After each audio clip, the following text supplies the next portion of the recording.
Penzi la damu. Karibu kwenye Simulizi TZ. Mimi langu jina ni Mr. A Romantiki. Kutoka hapa Simulizi TZ. Hii ni hadithi ya mapenzi yenye damu, kiapo na mateso yasiyoelezeka. Ni katika usiku wa saa 9 kaburi linafunguka, lakini sio kwa maiti bali kwa penzi lililokufa kabla ya kuishi. Karibu kwenye Simulizi TZ. Jambo la msingi kabisa, usisahau kusubscribe chaneli yetu ili uweze kuwa wa kwanza kupata simulizi na vipindi vyetu mbalimbali. Na huu ndiyo mwanzo wa sehemu ya kwanza ya simulizi hii inayokwenda kwa jina la Penzi la Damu. Usiku makaburi ya Kigamboni. Ilikuwa yapata saa 9 na dakika 2. Upepo ulikuwa mkali, tena ukivuma kwa miondoko ya mauti. Mbwa walikuwa wakibweka kwa sauti za kutisha pembezoni mwa makaburi yaliyojaa ukimya wa karne na karne nzima. Mwezi ulikuwa nusu katika macho ya kibinadamu aliyejaa hofu. Ilikuwa kama jicho la kishetani linalomwangalia kutoka angani, na si mwingine bali ni Morris, kijana wa miaka 27. Alikuwa na tabia ya ajabu, yaani maeneo yasiyotembelewa na watu wengi. Alikuwa na kichaa cha kutafuta yale yasiyoeleweka. Leo alijikuta anipita njia ya makaburi akielekea nyumbani baada ya kutoka kijiweni na rafiki zake kupiga stori. Basi alikuwa peke yake akirudi nyumbani.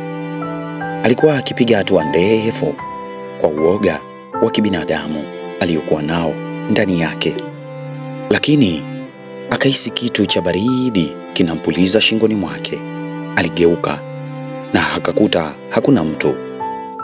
Morris ndipo aliposhtuka alipoona kivuli cha mwanamke aliyesimama juu ya kaburi lenye jina la Lilian Eliza, aliyezaliwa mwaka 1997, ambaye akafariki mwaka 2020. Lakini huyo mwanamke hakuonekana kama maiti, bali alikuwa mrembo, mwenye mvuto wa hali ya juu na mwenye sura ya upole na macho yake ya kusononeka. Akiwa amevaa gauni jeupe lililopepea kwa upepo. Alikuwa hana viatu. Basi ilikuwa hivi: "Samahani dada, uko salama?" Morris alijikuta akiuliza, yaani kwa kumsabahi. Msichana hakusema kitu, alimtazama tu kwa macho ya huzuni, kisha akamgeukia na kusema kwa sauti ya chini, "Umechelewa sana, lakini bado unaweza kuniokoa." Ndipo Morris alipigwa na butwaa, kwani hakuamini kile alichokiona. Alijikuta akiwaza kama alikuwa anaongea na roho au binadamu. Lakini kabla hajamkaribia, msichana huyo aligeuka na kupotea ghafla ndani ya kaburi lile. Ndiyo hapo moyo wa Morris ulipoanza kupiga kwa kasi. Hakuelewa kama ni ndoto ama ni kweli, na hakujua kuwa tukio hilo lingekuwa mwanzo wa safari ndefu, safari ya mapenzi ya ajabu yenye damu, mateso na kiapo cha mwisho. Basi siku iliyofuata Morris aliamka na mawazo.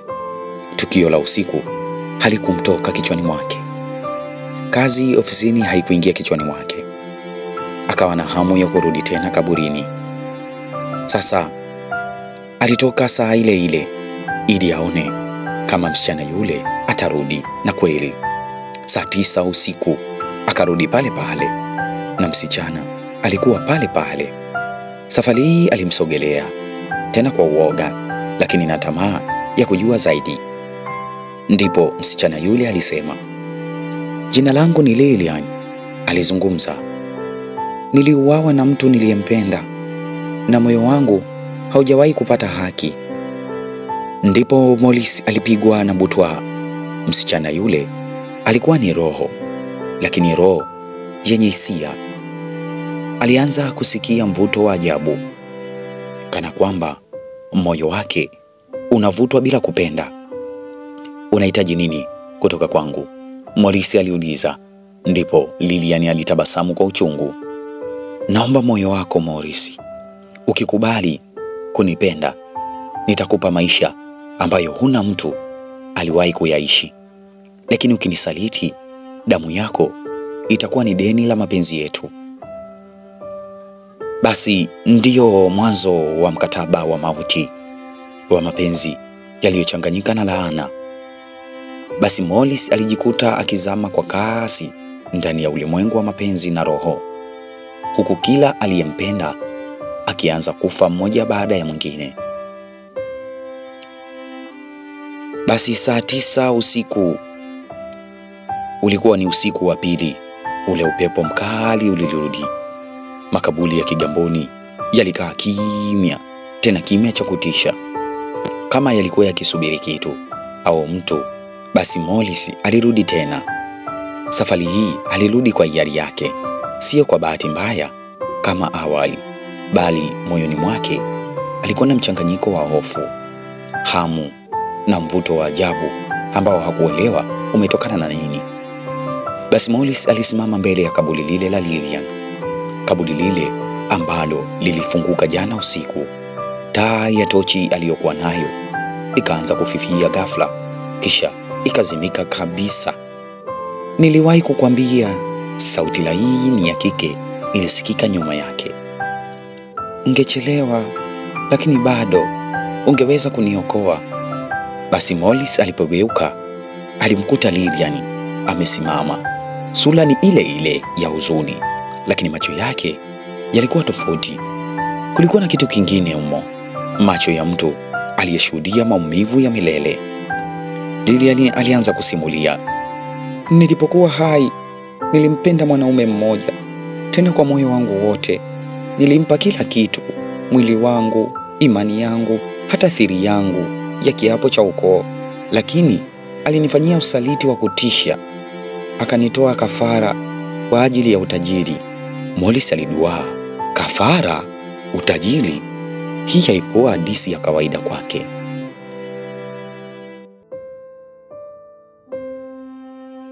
Huu ni mwanzo wa simulizi hii, na hii ni sehemu ya kwanza. Ni hadithi inayohitaji uelewa na utulivu wa hali ya juu. Ndiyo mwanzo ambapo Morris tunamuona anakutana na mwanamke ambaye ni roho ikitoka ndani ya makaburi. Mwanamke huyo anaonyesha kuwa ametendwa, lakini anaonyesha kana kwamba Morris ametokea kumpenda sana. Sasa je, ni nini kitakachojiri baada ya Morris kuduaa, baada ya kusikia alitolewa kafara kwa ajili ya utajiri? Mimi langu jina ni Mr. A Romantic kutoka hapa Simulizi TZ. Jambo la msingi kabisa, usisahau kusubscribe channel yetu ili uweze kuwa wa kwanza kupata simulizi na vipindi vyetu mbalimbali. Tafadhali, asante na kwaheri.